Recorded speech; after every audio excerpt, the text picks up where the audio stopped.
never made it, but I know what it takes. I'm motivated by a mix of emotion. Got my statement, and I'm reading it slow so I can understand it fully. Appreciate my standing, go out of this world and right on time. Oh, never in my life have I seen the sky light up like this. I'm far away from Earth and I wanna know if you exist. Mission control, do you read me? Send me my coordinates lately. Mission control, am I drifting? Tie me to someone who will love me, yeah. Wait, I think I'll last a bit longer. Fine, I'm not. Welcome everyone. Welcome everyone. Welcome everyone to another Ref Brandon and the Todd family YouTube video. Wherever you are, whatever you may be doing, thank you so much for making Ref Brandon and the Todd family a part of your day. We always greatly appreciate it. I hope everybody's Sunday is going wonderful. Today, let's talk some wrestling. First, let me say that if you were not at the Cotton Barn last night in Gay, Georgia, you missed a great show. I got back home about 2 o'clock this morning, but I made the trip alone. It's amazing how much better a road trip is when you don't have your big mouth wife in the background talking your head off the whole time. When you can actually sit in the car and drive and relax and have time to think, it makes the road trips so much better. I won't tell you everything that you missed, but I will tell you that if you were not there, you missed a first blood match between Big Steel and Iron Byron. And you also missed former TNA star Chase Stevens and Chick Donovan teaming up in a tag team match against Dion Summers and Sarge. And the main event, you missed former TNA superstar James Storm taking on the OSW heavyweight champion Stunt Marshall in a one-on-one match. And also last night was AEW Full Gear. It took place at the Prudential Center in Newark, New Jersey. Now, there were 13 matches altogether, but I'm not going to talk about the 3 from the pre-show, only the 10 on the main card. So any thoughts on it, please feel free to let me know. Jungle Boy defeated Luchasaurus in a steel cage match.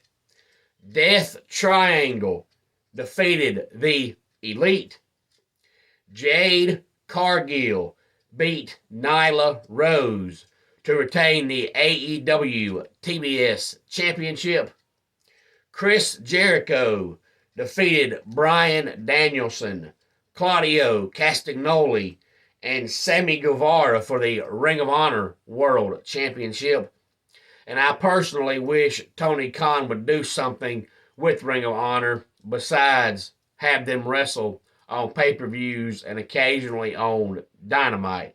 Ring of Honor is a completely separate company and should remain that way. Either give them their own pay-per-view or give them their own weekly show or something.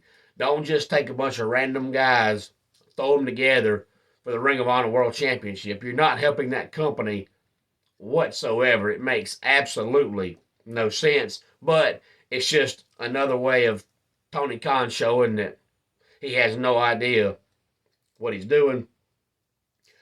Saraya, who used to be Paige in the WWE, she's back wrestling now. She defeated Dr. Britt Baker in a one-on-one match. Samoa Joe defeated Wardlow and Powerhouse Hobbs for the TNT Championship in a triple threat match. Sting and Darby Allin defeated Jeff Jarrett and Jay Lethal. Jamie Hayter defeated Tony Storm for the AEW Women's World Championship. The Acclaimed defeated Swerve in Our Glory for the AEW World Tag Team Championships. And in the main event, MJF defeated Jon Moxley to become the AEW World Heavyweight Champion. I had a feeling it was coming, only because the last two title runs Jon Moxley has had, he wasn't supposed to have. He only had both those title runs because both times CM Punk won the world title, he got hurt. So they just gave the title to Jon Moxley to get it off of CM Punk. He was not supposed to be the champion. So Jon Moxley never was next in line. I think from the get-go, next in line was MJF. I just don't know exactly how far back or how far ahead he was supposed to be next in line. But I do think he was next in line. But when CM Punk wins the title and he gets hurt, he has to lose the title. So they just went ahead and gave it to Jon Moxley. But that was never their intention from the get-go. But sometimes when people get hurt, you have no choice. Again, any thoughts on it, please feel free to let me know. And all you college football fans out there, if you have any thoughts on any of the games from yesterday or what you think the new college football playoff poll will look like coming up Tuesday night, since we had an upset inside the top 10 yesterday, please feel free to go ahead and let me know. That way I will know how you feel when we talk college football coming up later on this week. But for now, let's go ahead and get our dad joke of the day in here. People in Athens rarely get up before sunrise. Dawn is tough on Greece. And that wraps it up for today's Ref Brandon and the Todd Family YouTube video. Until next time, it's Ref Brandon saying, just like in pro wrestling, life can be over by the count of 3. Tell your friends and family how much you love them. Bye.